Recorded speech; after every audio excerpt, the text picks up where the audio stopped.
নমস্কার পাবলিক আড্ডার প্রিয় দর্শক শ্রোতা বন্ধু, আবার চলে এসেছি আমরা আরেকটি এপিসোড নিয়ে পাবলিক আড্ডায়। না, এবার কিন্তু কোনো রাজনৈতিক নেতাদের নিয়ে রাজনৈতিক বিশ্লেষণ নয়। এবার আমাদের আপনাদের প্রত্যেকের একটা জ্বলন্ত সমস্যা, যেটা নিয়ে আমরা প্রত্যেকে হাবুডুবু খাচ্ছি এই মুহূর্তে অন্তত, সেটা হচ্ছে কি এসআইআর, স্পেশাল ইন্টেনসিভ রিভিশন 2025-এর যেটা ফর্ম আমাদের কাছে পৌঁছে যাচ্ছে। কিভাবে পূরণ করতে হবে জানি না, পূরণ করার পর কাকে জমা দিতে হবে জানি না, পূরণ করতে গিয়ে ভুল হলে কি করব জানি না, নানান রকম সমস্যায় যখন আমরা জেরবার, তখন এই বিষয়টা নিয়ে আমরা আলোচনা করার জন্য ডেকে এনেছি আমাদের আজকের পডকাস্টে আমার খুব সুহৃদ বন্ধু এবং একজন মাস্টারমশাই, একজন শিক্ষক মহাশয়, আর রামনগর এলাকার পরিচিত মুখ এবং রামনগর নাট্য সৃজনের সদস্য, আর যিনি এই এসআইআর এর বিষয়ে একটু ভালো ধারণা, আপনার আমার থেকে অন্তত বেশ ভালো ধারণা, উনি আমাদের বুঝিয়ে বলবেন কি করা উচিত কি না করা উচিত। রাজগোপাল দে। রাজগোপাল, নমস্কার তোমাকে আমাদের পডকাস্টে আসার জন্য।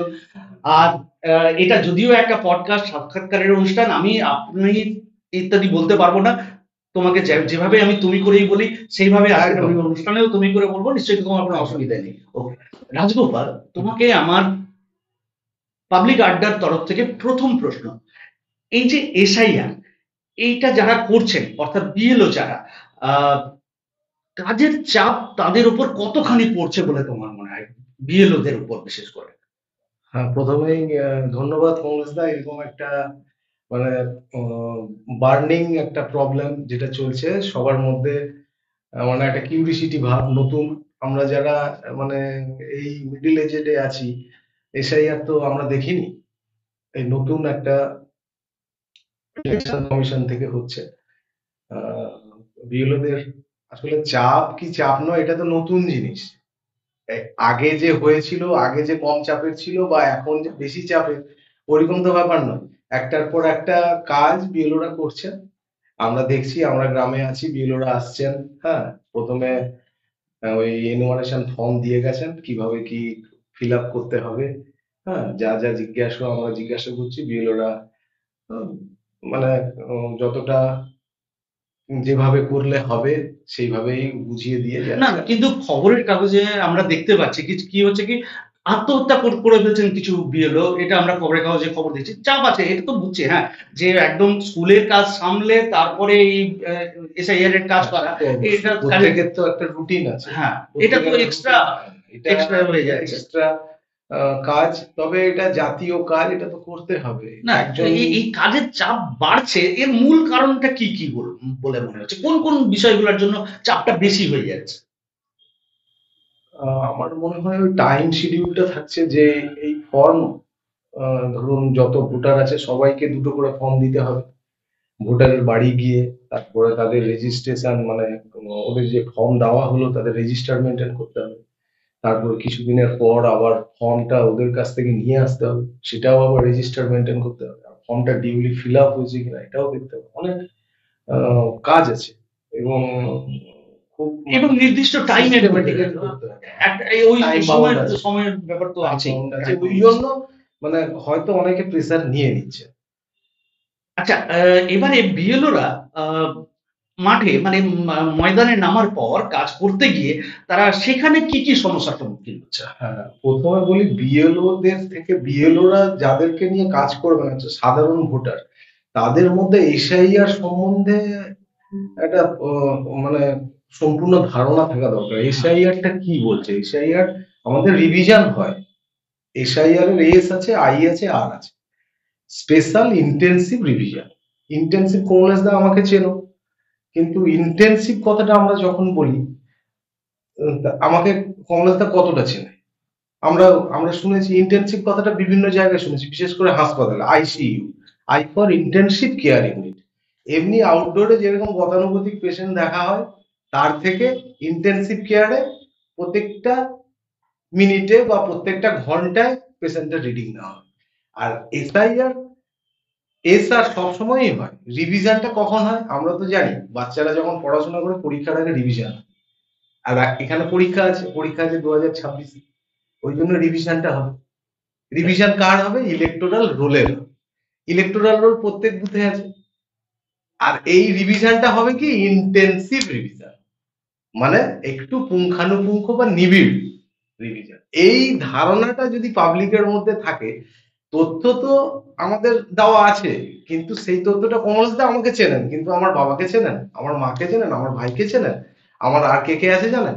এই যে নিবিড় সম্পর্কটা, কমিশন বলছে আমরা আরেকটু, আমার যে ভোটার আছে, আপনাদের জ্ঞাতার্থে জানিয়ে রাখি, আমাদের ভারতবর্ষের ভোটার প্রায় 100 কোটি, মানে ভাবলে অবাক লাগে, বিশ্বের সর্বশ্রেষ্ঠ গণতন্ত্র আমাদের ভারতবর্ষ, এতে ভোটার 100 কোটি ভোটার আমাদের আছে।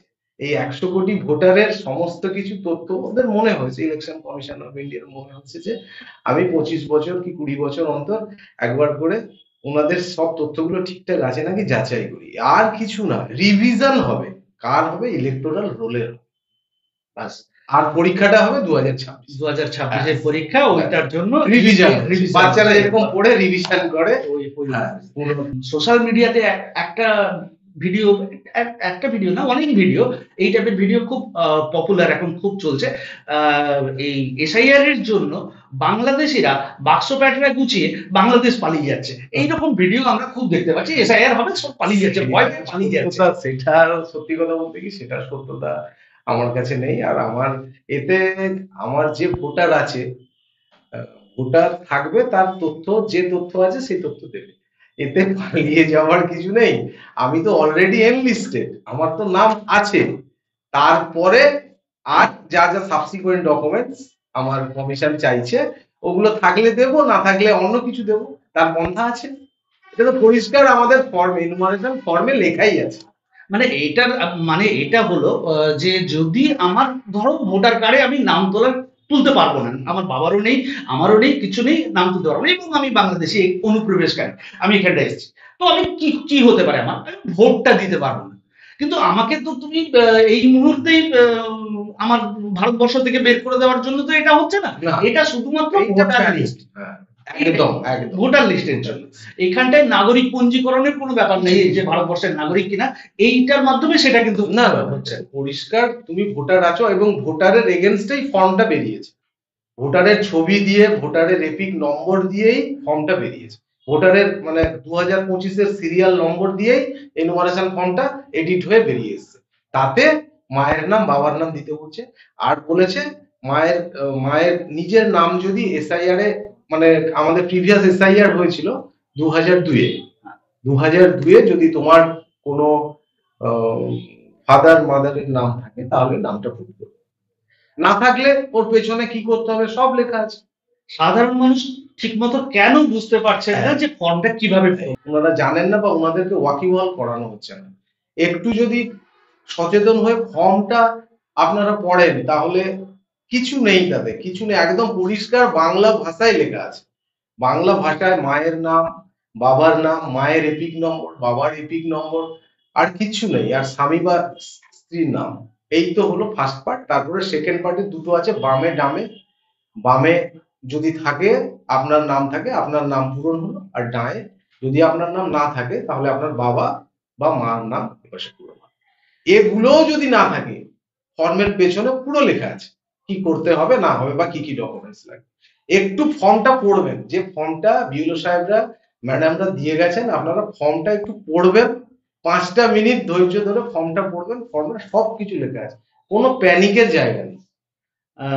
প্রচারের ঘাটতি আছে, যে এটা কিভাবে পূরণ করতে হবে, এর যে প্রচারটা হওয়ার দরকার ছিল, মানুষের কাছে ঠিকঠাক ইনফরমেশনটা পৌঁছানোর দরকার ছিল, এর থেকে ঘাটতি আছে। এটা তো মানতেই হবে, না হলে সাধারণ মানুষ, খেটে খাওয়া মানুষ, তারা কেন বুঝতে পারছেন না এই ধরনের কেন আমরা কথা শুনছি।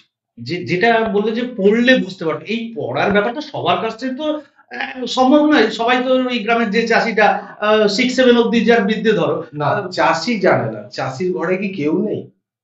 চাষির পাশের বাড়ি কি কেউ নেই? এটা একটা জাতীয় কর্মসূচি, এটা সবাইকে এগিয়ে আসতে হবে, শুধুমাত্র বিএলও দিয়ে হবে না। আচ্ছা, মানে এটা তোমার দায়িত্ব, এটা তোমার দায়িত্ব, তুমি যে জানে তার কাছ থেকে জেনে নিয়ে একদম একদম। এবং কেউ মানে স্কুলের মাস্টারমশাইরা আছেন, বা এখানে টিউশন মাস্টারমশাই আছেন, বা বাচ্চাটা যে পড়াশোনা করে জানে, 9-10-এ যারা পড়ে, তারা ইজিলি ফর্ম ফিল আপ করতে পারে। এটা হচ্ছে যে জিনিসটা যে যার মানে ভোটার কার্ড আছে তার দায়িত্ব যে আমারটা যেন ঠিকঠাক হ্যাঁ, হয়। একদম। একদম একদম ঠিক বলেছিস। যার নিজের আহ, নাম হ্যাঁ। তাকে নিজেকেই বুঝে নিতে হবে যে আমারটা হ্যাঁ, ঠিকঠাক হচ্ছে। ঠিক আছে। আচ্ছা, আমি বলছি, ধরো এমন তো হতে পারে কোনো ব্যক্তি যদি দুটো করে ফর্ম দেওয়া হচ্ছে, একটা বিএলও নিয়ে যাবেন আর একটা যার ইয়ে তার কাছে থাকবে। তো এবারে দুটোতেই তিনি ভুল করে ফেললেন, ও হতেই পারে, এটা হ্যাঁ। ওরকম হতেই পারে, তাহলে তার কি হবে? না, দুটোতেই ভুল। কোনো প্যানিক হওয়ার কিছু নেই। আমাদের ফর্ম যেখান থেকে ইস্যু করা হয়, আমার মনে হয় বিডিও অফিসে, হ্যাঁ, বিডিও অফিসে আমাদের যে এক্সিস্টিং যারা অফিসাররা দায়িত্বে আছেন ওনাদেরকে বললে ওনারা আবার ফর্ম দিয়ে দিতে পারে। যদি ভুল হয়ে যায় আবার হ্যাঁ, নতুন ফর্ম পাওয়ার অবশ্যই, ক্ষেত্রে অবশ্যই। ওটা আছে আমাদের, বলাও আছে। এই ক্ষেত্রেই হবে কি, যে এই যে ভুল হয়ে গেছে সেই ফর্মটা নিয়ে জমা দেওয়া হয়েছে, প্রশাসন সেটাকে কিভাবে যাচাই করছে? কিভাবে এটা যাচাই করা হবে যে তোমার এটা ভুল হয়েছে? কে যাচাই করবেন? বিএলও করবেন, নাকি বিএলওর পরের ধাপে গিয়ে যাচাই হবে, নাকি বিএলও মানে আমি আমার ফর্মটা আমি ভুল করেছি, আমি বিএলও কে দিয়ে দিলাম, বিএলও নিয়ে গিয়ে ওখানটায় দিয়ে দিলেন? না, বিএলও তো নামার সময় দেখবেন। আচ্ছা, বিএলও নেওয়ার পরে দেখবেন ঠিক আছে কিনা। আচ্ছা আর আর বিএলওর কাছে তো ভোটার লিস্ট আছে। আচ্ছা, উনি মিলিয়ে দেখে নেবেন না, একদম ঠিক আছে। মানে বিএলও অবশ্যই এটা করবেন, যখনই কারোর যাবে তখন উনি জমা দেওয়ার আগে অবশ্যই এটা সেটা দেখে নেবেন যে আমি এটা বলতে ঠিক পারবো না, তবে বিএলওর করা উচিত। করা উচিত। যদি ওর নাম করে তখন তো ভুলটা থেকে যাবে না। না, ভুল হলে আমার মনে হয় কি কি ধরনের ভুল? মানে ধরো আমার কিছু একটা ইনফরমেশন ভুল দেওয়া হয়েছে। আমি ধরলাম কমলেশ বাবু ভোটার, ওনার বাবার নাম তো ভোটার কার্ডে আছে, ওনার মায়ের নামটা না না, এগুলো না, ওই যে তোমাদের কি সব নাম্বার ফাম্বার আছে না, এপিক নম্বর। না, ওটা ভুল হলে নেবে না, মেশিন নেবে না। মেশিন নেবে না, দেন তখন সেই হ্যাঁ, ভোটার তখন ওই ফোন নাম্বার দেওয়া আছে, ওখানে ফর্ম ফিল আপের সময় ফোন নাম্বার দেওয়া আছে, ওই ফোন করে জানানো হবে যে আপনার ভুল হয়েছে, আপনাকে নতুন করে আবার ফর্ম ফিল আপ করে আবার জমা দিতে হবে। এই তো সিস্টেম এটা। বা ওই ভুলটা রেকটিফাই করা হবে। আচ্ছা, আর মৃত ভোটার বা যাদের দুটো ভোটার কার্ড আছে বা দুটো জায়গায় নাম আছে, আমি বোম্বেতে কাজ ওই করি। জন্যই তো রিভিশন। হ্যাঁ, তো এই ক্ষেত্রে এদের নামটা কিভাবে বাদ দেওয়া হবে? মানে এদের ফর্ম দেওয়া হবে না, তা কি করা হবে? এদেরকে মৃত ভোটারদের দেওয়া হবে না, বুঝতে পারলাম, কিন্তু যদি ধরো আমি এখানটাও থাকি, আমি বোম্বেতেও থাকি, সারেন্ডার করতে হবে, যেখানে রাখতে চায় না না, আমি দু জায়গায় রাখবো, আমি আমি এখানেও রাখবো ওখানেও রাখবো, আমি এখানেও একটা বিজেপি কে ভোট দেবো, ওখানেও একটা বিজেপি। সে এই জন্যই তো রিভিশন। এইগুলো কোথায় কি ফল্ট আছে, কোথায় ডেট শিফটেডরা হয়ে আছে, শিফট হয়ে গেছে কিন্তু এখানেও নাম থেকে গেছে, অ্যাকচুয়ালি ওই কারণের জন্যই এসআইআর। মানে এইটা ধরবে কিভাবে? এই এসআইআর এ এটা ধরা পড়বে কি? এটা যদি পাবলিক কনসাস না হয়, ও যদি নিজেরা রাখে, তাহলে ওটা ধরা যাবে। যেরকম আধার কার্ডের সঙ্গে লিংক হচ্ছে, আধার নম্বরের সঙ্গে লিংক হচ্ছে, ও বোঝা যাবে। যাচাই করলে বোঝা যাবে, যাচাই না করলে তো রয়ে গেল। ওটা তো আমাদের অফিসের দায়িত্ব, অফিসের চার্জে যারা আছেন তারা দেখবে। আচ্ছা, এই একটা সমস্যা হচ্ছে কি, 2002 ভোটার লিস্টের নাম নেই, বাবা মায়ের নাম তো নেই, এবং বাবা মায়ের ভোটার কার্ডও হারিয়ে গেছে, নেই। সেক্ষেত্রে কি হবে? সেই ভদ্রলোকের কি হবে যার 2002 নিজের নেই, বাবা মার তো নেই, এবং ভোটার কার্ডও আমি জোগাড় করতে পারছি না, তখন আমার ওই আত্মীয়তার সূত্র ধরে যেটা দেওয়া হচ্ছে সেখানটা কি হবে? আত্মীয়তার সূত্র সেরকম আমাদের কাছে সেরকম ভাবে বিশেষ করে কিছু এই জিনিসটার ক্ষেত্রে বলা নেই, সবে এসআইআর শুরু হয়েছে, এখন ওই বাবা মা, ঠাকুমা ঠাকুরদা, মায়ের, মানে এদের কি শুধু নাম দিলেই হয়ে যাবে? এদের এপিক নাম্বার মানে ভোটার কার্ডের নাম্বার এইসব কি দেওয়া? হ্যাঁ, দিতেই হবে? নাম নাম দিলে তো হবে না, নামটা কোথায় আছে, কোন পার্টে আছে, হ্যাঁ, কোন সিরিয়াল নাম্বারে আছে, এটা দিতে হবে ডিটেলস। কিন্তু 2002 যদি না থাকে তাহলে সেটা তো খুঁজেই পাওয়া যাবে না বাবা মার কোথায় আছে। 2002 তাদের নাম নেই, তো স্বাভাবিকভাবেই তাদের কোন পার্টে আছে কোথায় আছে এটা তো খুঁজে পাওয়া যাবে না। 2002 নাম নেই না, সেটা তো খুঁজে পাওয়া যাবে না, সেটার নাম খুঁজে যাবে, খুঁজে ওই একই নামের হয়তো অনেক ক্যান্ডিডেট হয়ে যাবে, তার মধ্যে থেকে চুজ করতে হবে যদি থাকে কোথাও। আচ্ছা, এই একটু কঠিন কঠিন সমস্যায় পড়বে। এটা যাদের যাদের এই সমস্যাগুলো আছে তাদের একটু সমস্যা হবে, কিন্তু ওটা রেকটিফাই করা যাবে। মানে এটা মেনলি তাদের হবে যাদের বাবা মা 2002 সালের আগে মানে। আচ্ছা, এই নতুন ভোটার নাম তুলবে, তা তো এমনি 2002 তো থাকার কোনো প্রশ্নই নেই, এবারেও নেই। নতুন তাদের জন্য কি সিস্টেমটা কি আছে? নতুন ভোটার আমাদের, তো আমি যতটা জানি থ্রু দ্য ইয়ার এখন কাজ হয়, বিএলও সাহেব ম্যাডামরা থ্রু দ্য ইয়ার কাজ করেন। ওর বয়স যখন, মানে চারটে আমাদের ডেট আছে, চারটে ডেট এর মধ্যে ওই মানে জানুয়ারি, ফেব্রুয়ারি, মার্চ, এপ্রিল, আহ, ওই ভিত্তিক ডেট গুলোকে ধরা হয়। ওই ডেটের মধ্যে ওর চারটে ডেট আছে, আমাদের চারটে ডেটের মধ্যে 18 বছর যে ডেটে ও অ্যাচিভ করছে, তারপরে ডেটে ও নাম। হ্যাঁ, তো নাম ওঠাতে গেলে, এই মুহূর্তে নাম ওঠাতে গেলে ওই 6 নম্বর ফর্ম না কি আছে ওইটা ফিল আপ করার ব্যাপার আছে, যে ওইটা ফিল আপ করতে হয়। হ্যাঁ, এবং যদি এইরকম যাদের আমি নিতাই স্যারের সঙ্গে আমাদের যে পডকাস্টটা করেছিলাম, তাতে নিতাই স্যার বললেন এইরকম সমস্যা যাদের হবে, যাদের ওই বাবা মার ক্রেশও নেই ইয়েতে ভোটার লিস্টে, তো তাদেরকে আবার নতুন ভোটার হিসেবে নিজের নাম তুলতে হবে। ধরো আমার বয়স যদি 50 বছর হয় এবং আমার নাম কোনোভাবেই যদি আমি ভোটার লিস্টে দেখতে পাচ্ছি না, আমার আত্মীয়তা সূত্রে কারোর নাম দেখতে পাচ্ছি না, তাহলে আমাকে নতুন ভোটার হিসেবে ওই 6 নম্বর ফর্ম ফিল আপ করে নতুন ভোটার হিসেবে নাম এন্ট্রি করার জন্য আবেদন করতে হবে। এটা তো আমাদের নিয়ম আছে। এটা অলরেডি আগের থেকে এই নিয়ম আছে। মোটামুটি ভয় পাওয়া বা প্যানিক করার কোনো কারণ নেই। সমস্যা হলে বিএলও আছেন, তিনি সমাধান করবেন। এবং তাছাড়া বিএলএ হিসেবে যারা কাজ করছেন, অর্থাৎ যেখানে যে দলের রাজনৈতিক ভাবে তারা সাহায্য করছেন। তো আমার এখানে একটা প্রশ্ন আছে, যে এই এসআইআরটা কি এই বছর প্রথম হচ্ছে নাকি এর আগেও হয়েছে? এর আগে হয়েছে 2002 তো যে রিপোর্টটা আসলে এটা একটা সরকারি কাজ, কাজ যেটা প্রত্যেক টাইম টাইম হয়, যেমন সরকারি নয়, এটা ইলেকশন কমিশন, নির্বাচন কমিশন। নির্বাচন কমিশনই করে, ওটা তো অটোনোমাস বডি। না, মানে অন্যান্য যে রাজনৈতিক দলরা বলছে যে এটা ভোটের আসছে, ভোট আসার জন্য, সংখ্যা কমানোর জন্য হচ্ছে, এটা তারা সেটা হয়। এটা আমাদের সাম্প্রতিক কংগ্রেসদা জানেন নিশ্চয়ই, বিহারে তো হয়েছে। হ্যাঁ, বিহারে হয়েছে, বছরের কিন্তু শুরুতে হয়েছে। ব্যাপারটা এখন যেটা হচ্ছে না, যে সময়টা দেওয়া হচ্ছে ওই 1 মাসের মধ্যে টোটাল ব্যাপারটা কমপ্লিট করতে হবে, আগে এটা ছিল না। এটা আগে দীর্ঘমেয়াদী ভাবে করা হতো, যার ফলে কি হতো, মানে সময় নিয়ে ধীরে ধীরে কাজটা করলে কাজটা সঠিক ভাবে হতো এবং ভুল ত্রুটি অনেক কম হতো। যেটা এখন এইভাবে করার জন্য একটু ভুল ত্রুটির সম্ভাবনা রয়ে যাচ্ছে। না, তবে এটা টাইম বিগ কাজ, সময় লাগবে এই কাজে। সেই সময় দিলে এই কাজটা অনেক বেশি নিখুঁত এবং সহজভাবে হতে পারতো। আচ্ছা, অনলাইনেও করা যাচ্ছে। নাম ভোটার লিস্টের নাম তোলার ব্যাপারে অনলাইনেও করা যাচ্ছে, অফলাইনেও করা যাচ্ছে। কোনটা বেশি সুবিধাজনক, মানে অনলাইনে করাটা বেশি সুবিধাজনক নাকি অফলাইনে করা? অনলাইনে তো সবাই করতে পারবে না। অনলাইনে সবার মানে জানিয়ে রাখি সবার জন্য, অনলাইনে কিন্তু সবাই করতে পারবে না। আধারের সঙ্গে যার ফোন নাম্বারটা অ্যাড আছে এবং ওই ফোন নাম্বার ভোটার কার্ডের সঙ্গে অ্যাড আছে, একমাত্র তারাই এলিজিবল অনলাইনে করার জন্য। আচ্ছা, ওটিপি দিয়ে ভেরিফিকেশন। আমি ট্রাই আর সবাই করতে পারবে না। যারা মানে এই কাজের সঙ্গে যুক্ত তারা হয়তো করতে পারবে, হ্যাঁ। কিন্তু যাদের আধার কার্ডে একটা নম্বর ফোন নাম্বার, ভোটার কার্ডে ফোন নাম্বার নেই, তারা করতে পারবে। এই স্পেশাল ডিভিশনে মানে এসআইআর এ প্রযুক্তি কতটা সাহায্য করছে? মানে মোবাইল অ্যাপ বা ডিজিটাল ফর্ম কি সমস্যার সমাধান বলে মনে করা যেতে পারে, যে নাকি এইরকম যেটা আমরা ম্যানুয়ালি হাতে ফর্ম ফিল আপ করছি ওটাই বেটার? সামগ্রিকভাবে মানে সবার কথা চিন্তা করলে কোনটা বেটার? হ্যাঁ, অনলাইনে জমা করলেও ওকে একটা সফট কপি, একটা হার্ড কপি দিতে হবে বিএলও কে। আমি যতদূর জানি যে বিএলও কে একটা সাবমিট করতে হবে, তাহলে বিএলও এর কাছে কি ডকুমেন্টস থাকলো, বা বিএলও ও যে অনলাইনে যেটা ফিল আপ করেছে সেটা যে ঠিক, সেটা কি করে ও ট্যালি করবে? ও সাবমিট করতে পারে, কিন্তু একটা হার্ড কপি বিএলও কে দিতে হবে, ওই ফর্ম।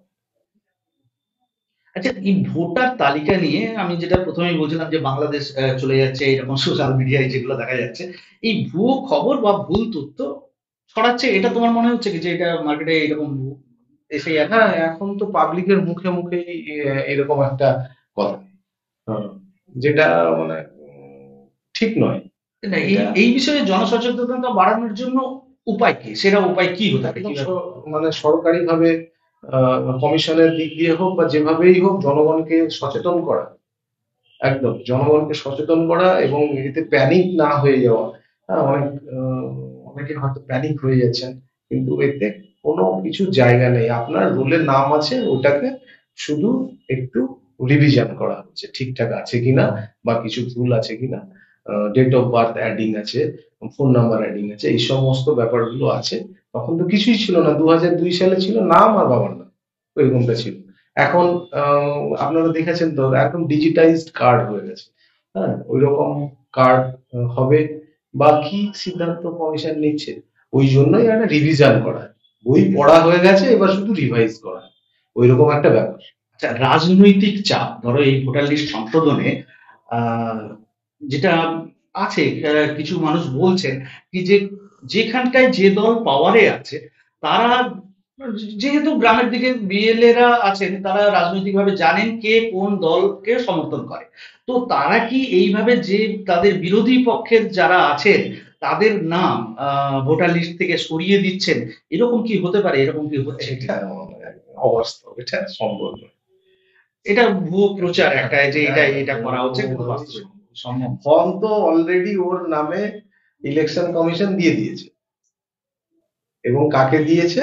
এক্সিস্টিং যে গ্রামের যে বিএলওরা আছেন তাদের হাতে তুলে দিয়েছে সিরিয়াল নম্বর সমেত। এটাতে হ্যাঁ, যদি ও অনুপস্থিত থাকে বা পরিবারের কেউ অনুপস্থিত থাকে, টোটাল শিফটেড হয়ে থাকে, হ্যাঁ, তখন সেটা আলাদা কথা। কিন্তু ওর বাড়ির লোক, পরিবার, নির্বাচক বা নির্বাচকের পরিবারের যে কোনো ভোটার সদস্য, ভোটার, তাকে ফর্ম আমরা দিতে, মানে বিএলওরা ফর্ম দেবে, এটা আছে। বিএলওরা কতটা স্বাধীন বা তাদের কাজ কতটা স্বচ্ছ বলে তোমার মনে হয়? আমি দেখছি আমাদের গ্রামে তো ডোর টু ডোর ক্যাম্পেইন করে বিএলও রা ফর্ম দিচ্ছেন, এবং মানে যাদের যাদের অসুবিধে হচ্ছে তারা বিএলও কেই জিজ্ঞাসা করছেন, বিএলও কে প্রায়োরিটি দিচ্ছেন, বিএলএ থেকে বিএলও দেরই কিছু হলে ফোন করছেন। হ্যাঁ, আর একটা কথা, ওই ফর্মের উপরে বিএলও নম্বরটাও, নাম নম্বর সব দেওয়া আছে, যখনই কোনো ভোটারের অসুবিধা হচ্ছে বিএলওর সঙ্গে কন্ট্যাক্ট করছে। এবং বিএলওরা ঠিক সমানভাবে সহযোগিতাও করছেন, জানানো জানাচ্ছে। যদি কেউ থাকবেন না, মানে এই কদিন থাকবো না, এভাবেও কোঅপারেট করছে। আচ্ছা, এই 2025-এর এই এসআইআর এর পর ভোটার লিস্ট কতটা পরিষ্কার হবে বলে মনে হয়? যে এমনি তো ভোটার বাদ যাওয়া বা এই দু জায়গায় যাদের নাম আছে এগুলো বাদ টাদ দিয়ে কতটা পরিষ্কার হবে, নাকি ওই আগের মতনই রয়ে যাবে? এটা জাস্ট না, আশা করব মানে রিভিশন হওয়ার পরে একটু পরিষ্কার পরিচ্ছন্ন হবে, এটা তো আমাদের আশা থাকবে। হ্যাঁ, তো মানে অ্যাকচুয়াল যারা গ্রামের ভোটার বাসিন্দা তারাই গ্রামের ভোটার হিসেবে থাকবে। হ্যাঁ, যারা ডেথ বা শিফটেড হয়ে গেছেন ওদের নামটা অটোমেটিক্যালি, শিফটেড যারা হয়েছেন তারা নতুন যে বাসস্থানে আছেন সেখানে চলে যাবে, আর ডেট যারা হয়েছেন তাদের নামটা বাদ যাবে। এটা তো আশা করব, মানে একজন নাগরিক হিসেবে এটাই আমার আশা। স্বাভাবিক। আর টোটাল জিনিসটা বেরিয়ে এলো এইখানটাতে আমাদের এই আলোচনায়, যে ভয় পাওয়ার কিছু নেই। আমি যদি ভুলও করে থাকি আমাকে বাংলাদেশ যেতে হচ্ছে না, আমি ভারতেই থাকবো। রিভিশন প্রত্যেকবারই ভোটের আগে একবার করে হয়, এবার শুধু অ্যাডিশন হচ্ছে ইন্টেন্সিভ, একটু নিবিড় সংযোগ। মানে এই যে আমি বলছিলাম, কমলেশ দা আমাকে চেনেন, আমি রাজগোপাল দা, আমি কমলেশ দাকে চিনি, কিন্তু কমলেশ দার পরিবারের ডিটেলস কি আমি জানি? জানি না। ওই নিবিড় ব্যাপারটার জন্যই এসআইআর, নাহলে এসআর সবসময় রিভিশন হয় তো, ভোটের আগে সবসময় বিএলওরা ছোট একটা কাগজ নিয়ে আসে, এই আপনাদের নামের কোনো ভুল থাকলে গিয়ে যোগাযোগ করুন এই কদিনের মধ্যে, তারপরে ভোটার স্লিপটার কি কি ভুল টুল আছে নাকি দেখো। ভোটের আগে আপনারা যদি খেয়াল করেন দেখবেন, ভোটের আগে সবসময় একটা ভুল সংশোধন হয়, সংযোজন হয়, বিয়োজন হয়, ভোটার লিস্টের হয় ইলেকশনের ঠিক আগে আগে। এবার শুধু আইটা যোগ হয়েছে, ইন্টেন্সিভ, আর কিচ্ছু নাই, এতে বিশেষ কিচ্ছু নেই, কোনো প্যানিক হওয়ার, কোনো ভয় পাওয়ার কোনো জায়গা নেই, আইসিইউ তে যাওয়ার কোনো সম্ভাবনা নেই। কোনো সম্ভাবনা নেই। একদম যেরকম ফর্ম আছে, কিছু সমস্যা থাকলে আপনাদের বিএলওদের সঙ্গে কথা বলে, বা যারা বোঝেন তাদের সঙ্গে কথা বলে ফর্ম জমা দিন। ধন্যবাদ রাজগোপাল, আমাদের সঙ্গে এই আলোচনায় এতক্ষণ ধরে উপস্থিত হয়ে আমাদেরকে এই ব্যাপারটা এত বিশদভাবে সুন্দরভাবে বুঝিয়ে দেওয়ার জন্য।